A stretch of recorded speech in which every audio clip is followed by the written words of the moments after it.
Welcome to the TechTruth podcast. I'm Carson, here with Lambo. We're just two tech talent geeks bringing you real talk from some of the most innovative IT leaders in the industry. We'll be sharing their journey, lessons learned, maybe a facepalm or two. Today's guest is Larry Hack, a distinguished CIO, CTO whose career in the tech industry spans across major sectors, including finance, logistics, and now leading the technology strategy at cpap.com. Beyond his professional accomplishments, he's an avid extreme sports enthusiast with a passion for cave diving and base jumping. Starting his underwater adventures with cave diving at 18, he was fascinated by the unexplored beneath the Earth's surface. His thrill-seeking spirit didn't stop there. He now dedicates every summer to leaping off mountains via wingsuit in Italy and Switzerland, embracing the sky as much as the sea. Thanks for being here. How are you, Larry? Thanks a lot. Thanks for having me. Awesome. For those that may not be familiar, tell us a little bit about yourself, if you don't mind. Well, I grew up in a family business. My father had been an X-ray technician and started a furniture store and used to go to the dump and pick stuff out and learned how to reupholster it. And he created his own refinishing products. So when I was very young, I would go on the flea market scenes and I would sell product. And then I started to do television shows where I would present how to refinish furniture and then meet people at a flea market and sell product. And so that's kind of how I got into interacting with lots of people and starting, a professional career. But I love technology. When I was very young, I started writing code to help out the business, and I fell in love with that. I joined a user group community, and one of the people that was running the user group offered me a job writing software, and to get to go in and write software every day and interact with a bunch of other smart people was a lot nicer than refinishing furniture and working in a dirty factory. And from there, it kind of just went from job to job from various industries, growing my career, and it's been a really fun ride. Awesome. I had no idea about the furniture, but they get you talking with a lot of people. This is going to be a treat, Larry, for our audience, and hopefully the audience is growing. But this is rare air we're in, pun intended. I've known you for, 12, 15 years or so, had the benefit of watching your career. I mean, some of the biggest mergers and acquisitions I've seen you facilitate from a CIO, CTO perspective, and all of the work that had to go into that, all the while participating in these crazy extreme hobbies that you have. And I'll let the audience know, my wife and Larry behind the scenes, almost 9 years ago now, when I turned 50, they arranged a tandem jump. I wasn't tandem with Larry, but there was somebody else I jumped out of an airplane with Larry. He kind of went off on his own, but I was tied to some guy. So that was kind of fun.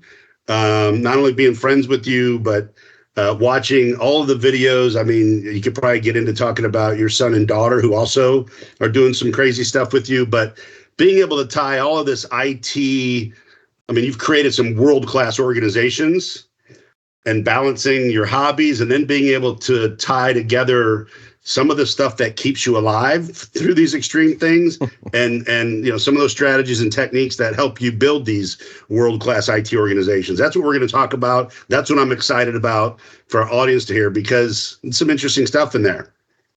For sure.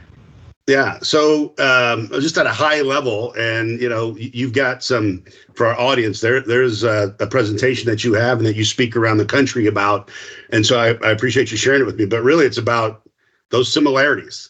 What's like the top three things that you've learned? And I know you could go so deep into this, but really the top three things that you've learned on how to tie the extreme hobbies and sports into building world-class IT organizations and delivering, right? Yeah. I mean, yeah. What are the top three things? Sure. Well, the really obvious one is redundancy. So in technology systems, we want to have not only redundancy around our servers, but also around our people, our vendors, everything that runs our business, we want there to be redundancy around it.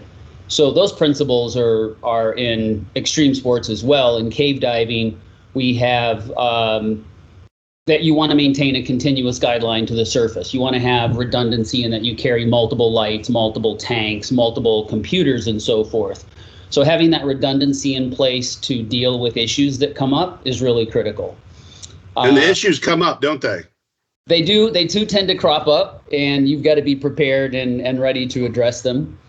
Another one is around monitoring, right? So being able to identify problems, being alerted to them. The worst thing in the world is to have your customers come to you, your associates, and tell you that there's something wrong in technology. We have an email address or a chat that goes out for production notice. So the goal is if there's anything wrong that we're notifying the company, hey, we're seeing some slowage on the site, taking a look at it, we'll keep you posted on what's going on.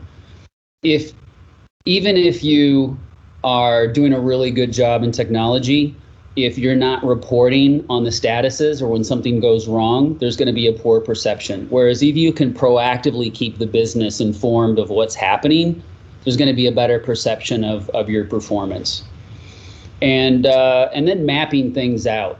Like we use a lot policies, procedures, all that stuff. Policies, procedures, diagrams, entity relationship diagrams to your databases, network diagrams, your whole data map, the outlay, so that you know where you're getting that critical data from. Those maps, those visuals. I see a lot of people write on whiteboards, and I love whiteboard sessions. They're really effective.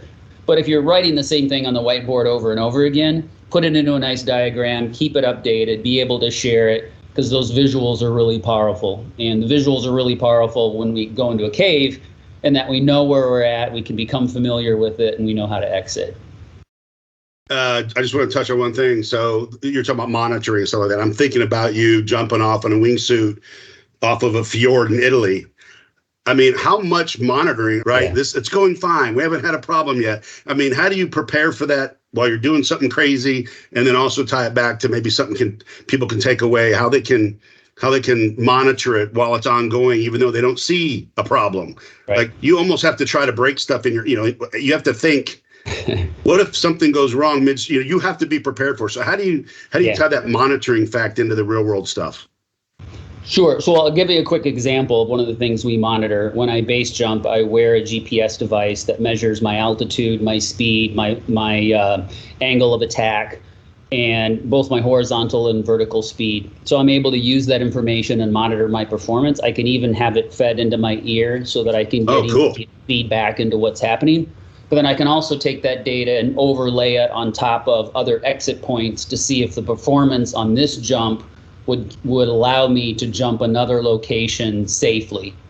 So we use a variety of tools in the previous jobs that I've been in where we're continually monitoring systems. We want to monitor network traffic. We want to monitor the website for speed.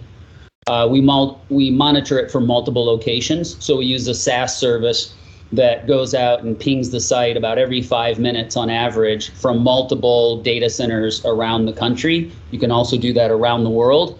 And you're continually getting feedback, and then you can set alerts to say if the site is a little slow, that you can be alerted. If it's exceeding, say, 6 seconds, it can be a warning, which flags the team to get involved and address it.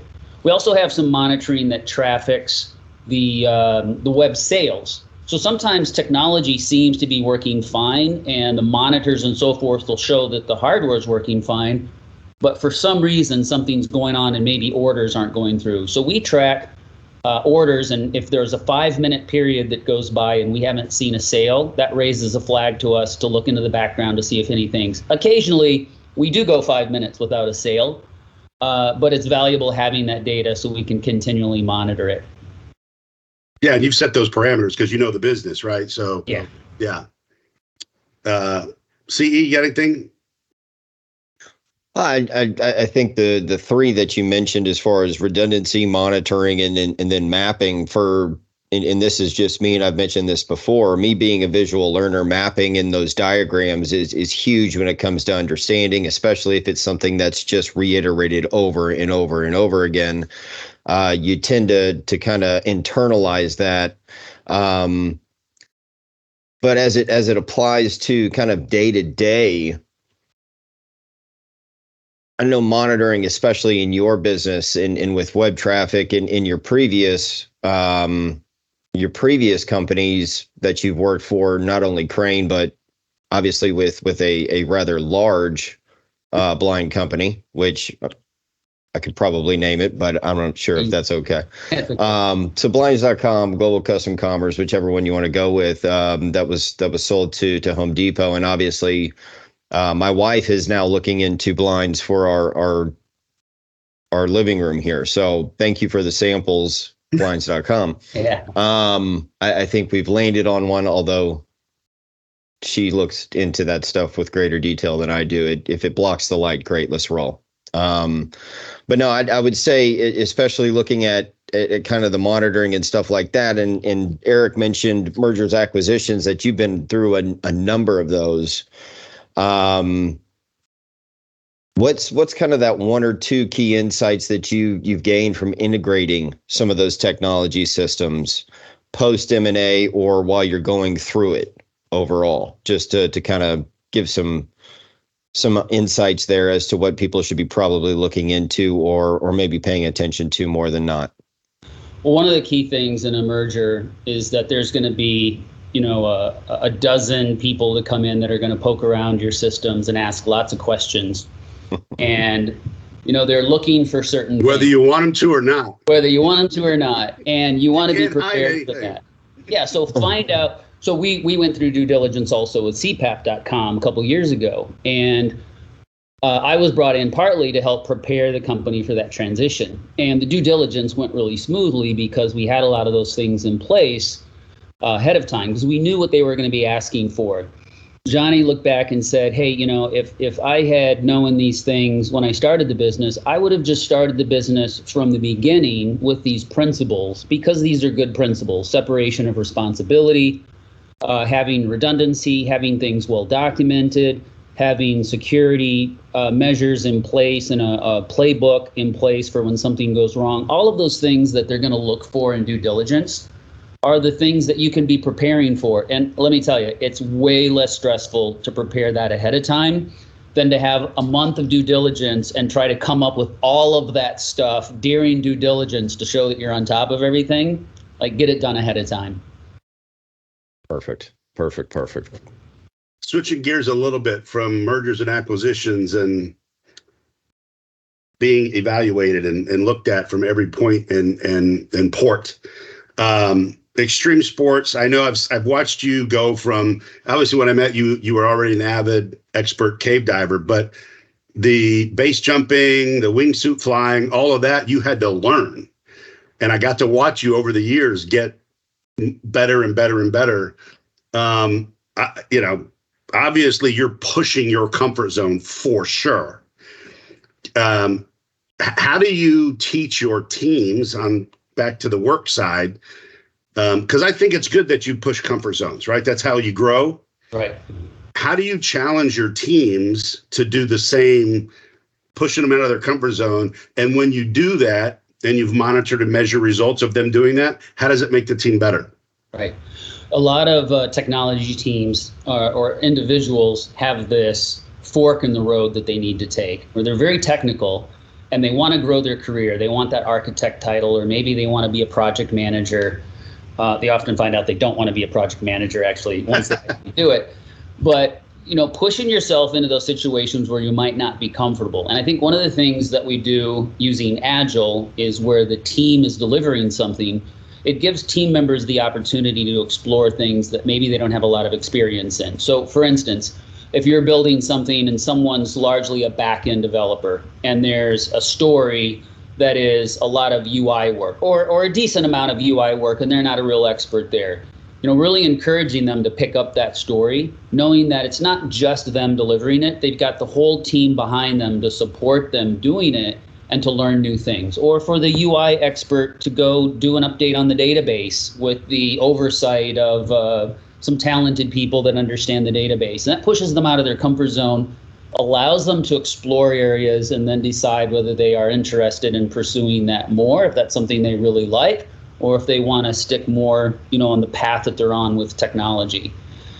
How much resistance did you get early on? Because all of your teams now I know you push the envelope with them because it's just part of your operating rhythm. Yeah. But can you tell the audience, like, were people like really resistant in the beginning for you pushing them to feel uncomfortable and do things that they wouldn't normally have, sought to do?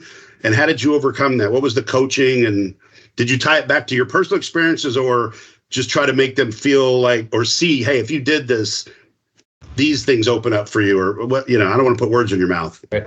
Well, they are often resistant to it. There's different groups. Some people love to learn new things, and they just always want to work on the next thing. Like our software would have 3 different ORMs and 6 different databases if we allowed it, because everybody wants to play with the technology and learn everything. There are others that really like to stay in their space and say, hey, I'm a UI developer. I develop UIs. That's what I do. And that doesn't really work well in our environment, especially when you have a small team, because the whole team needs to be involved. Otherwise, you wind up with people sitting on the sidelines because there's not a lot of UI work right now and everything's on the back end, or vice versa. So pushing them into those. I also hear a lot of the times when I implement Agile, it's like, well, it sounds great, and it would work really well for everybody's area except mine. See, my area is unique, and that just won't work with what I do. Right. Yeah. Yeah, really forcing them initially to get past that point. And I've had to do that sometimes until, force them into that uncomfortableness of doing something new. And they tend to adapt. They tend to like the idea of learning new skills, getting out of their comfort zone. From an IT or from an extreme sports perspective, like, you want to push a little bit, but you don't want to push too hard. Like, I encourage people when they're getting into cave diving that don't try to go from 0 to hero and go to the back of the cave right after you get your certification. Work your way in, experience a little bit of it. I say about 70%. Like, don't push past 70% comfort level. Otherwise, you're getting into kind of dangerous a dangerous area. And that could apply to technology as well. If you're looking at new technology, don't rush into using the latest, greatest, bleeding edge technology on a critical production system. Do it on a small project first and kind of ease into it. So applying this kind of push and somewhat challenge the boundaries of what people are comfortable with. When you're hiring for your team, how does that apply? Is there a certain level of push within an interview process, or a push when you're going through potential candidates that you guys are looking to hire on? How do you apply that to the interview and or kind of the review portion of that? That's a great question, because he hires and develops great people. So this would be really interesting. Well, I really like to put people into the work position when we do it. So we often will set up an interview that involves multiple team members. And maybe we say, I did this with Sudhir, one of my guys that have been with me for a long time. Yep. We were looking to hire a product manager. And we did this with 2 of them. We brought them in and had them run a kickoff meeting, and to really see how they would run the meeting. It was like night and day. Sudhir won hands down because, he did such a great job. Also looking for passion, right? I want to find passion in the people that I'm hiring, and that they really like what they do and they like to grow. I like to ask them how they got into technology to begin with. And they usually start with, well, in college. Like, no, before college. Like, why did you choose IT in college? And, I often hear, well, when I was 9 years old, my dad got a computer and I started playing with it and I just fell in love with it. When I hear those stories, I get excited, because someone who their whole life has wanted to be in technology and they've grown and you start looking at their history. Well, I wrote the software when I was in high school to, select the members for the different positions and so forth. And then I wrote this, and then I did this, and both from a personal perspective and a work perspective, what is their experience? Those people tend to be really passionate about what they're doing and can always want to continue to grow. Yeah, just a side note for those of you that are going to look Larry up after this and want to apply for any job that he has open. He regularly has team meetings at iFly. So you will be involved at any level. And the feedback from those folks, they really enjoyed those sessions with you. Exercises for sure. We've got, 8, 9, 10 minutes left. I'm sure there'll be a follow-up, but Carson, I don't mind if you don't have any other questions. I'd love to have Larry talk about and I know this is a really fun thing, and there's probably a video, and we're going to put some links to some of Larry's videos from some of his extreme sports that you guys can look at later, and it'll add a lot more interest to this, what we're talking about now, when you see what he's doing. Maybe Larry, talk about the time that I think you had a really big extreme sports sponsor, where you guys kind of jumped out of a perfectly good plane with a car. Yeah. You want to kind of go into that a little bit, and all the preparation. I remember you talking about the prep for having to do the talk about planning and mapping. My gosh.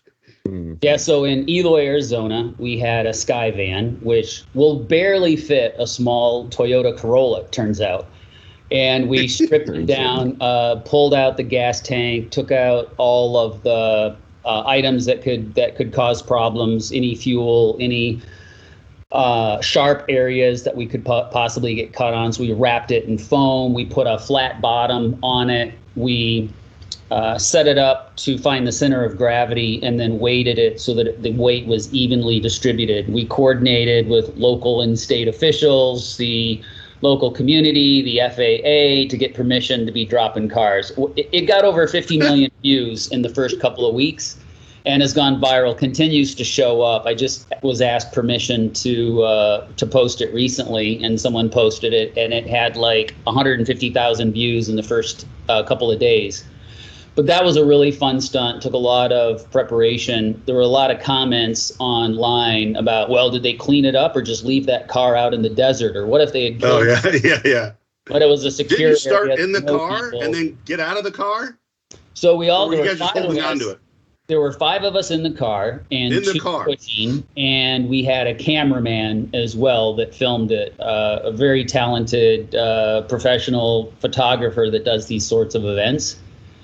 And the 5 of us went out in the car. My buddy's got it in the parking brake on, or looking for the green light to go off. As soon as it turns green, he drops the brake. The people in the back push the car out. It gains momentum, goes flying out, and it just kind of rocks back and forth.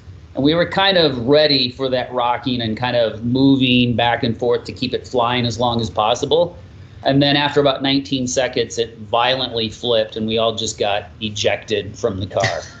And then it went up. We had a GoPro that I had attached to the front of it and watched it go all the way down to the ground. It didn't record the last few seconds of it actually crashing because the cache hadn't been stored to the card.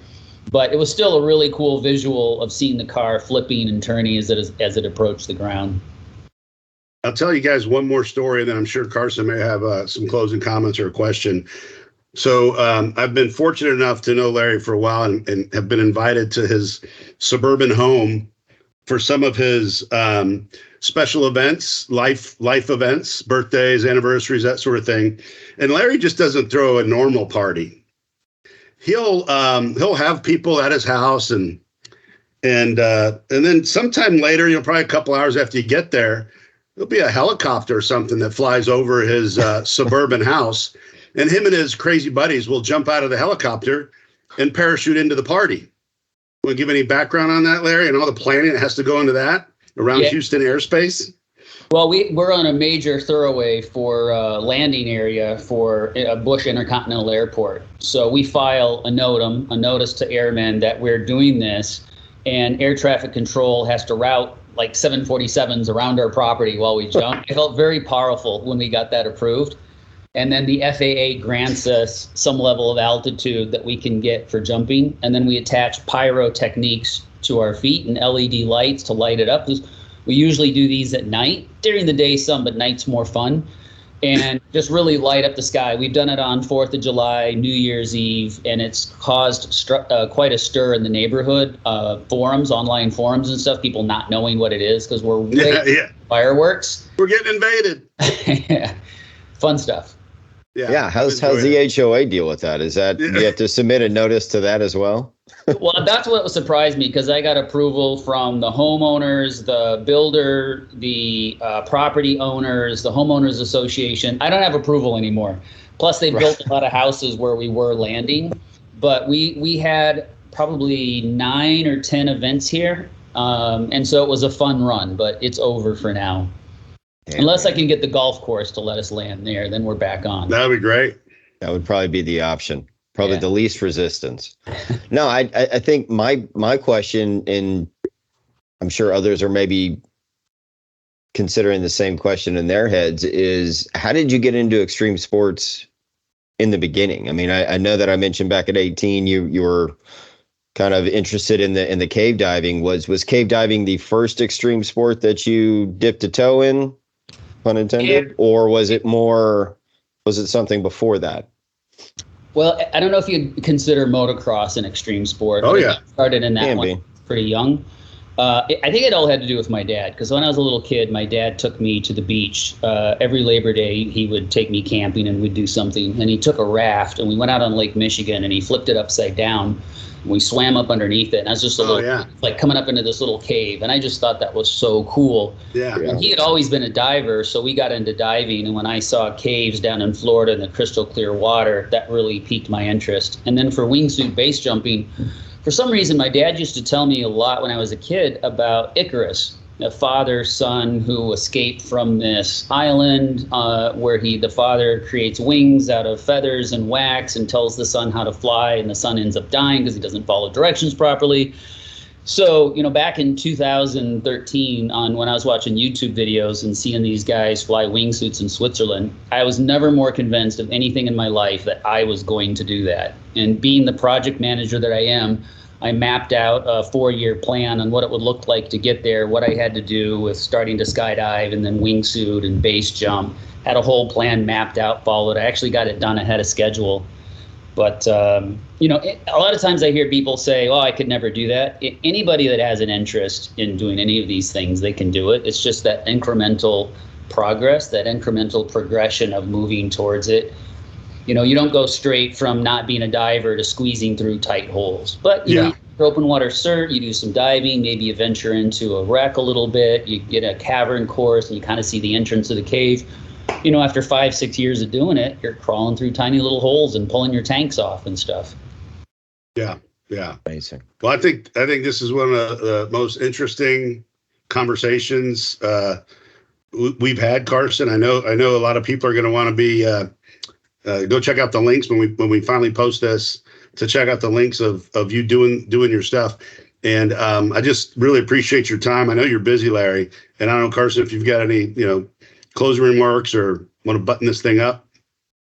No, I thoroughly enjoyed the conversation. The extreme sports thing, for me, like I mentioned before, I'll be the one who says I don't think I could do it, but maybe with incremental steps I can get there. But I got too many people depending on me at this particular moment in time. Maybe later, or maybe probably should have done it earlier on. But no, this was a fantastic conversation. Very, very insightful and interesting. I know we always say. What's the next big thing for Larry? You got a big jump coming up or something big with your business or anything? I'm headed to Eloy, Arizona in March to attempt a world record night jump with 40 people, 2 planes, pyro, LED lights. It'll be very visual, and a whole bunch of friends, 40 friends, us all flying at night holding hands. Is there going to be a car involved? Is your son and daughter going to be involved in that or no? No, they won't be involved. No car either? There's people from all over the world coming for this event. Okay. Very cool. Very cool. And Larry makes pretty good old fashions too, I might say. Yeah. Lots of practice. You're due up for a visit, both you guys. Let's do it. Well, Larry, I appreciate your time. Great. I know everybody's going to love this session. I wish you all the best. Be safe.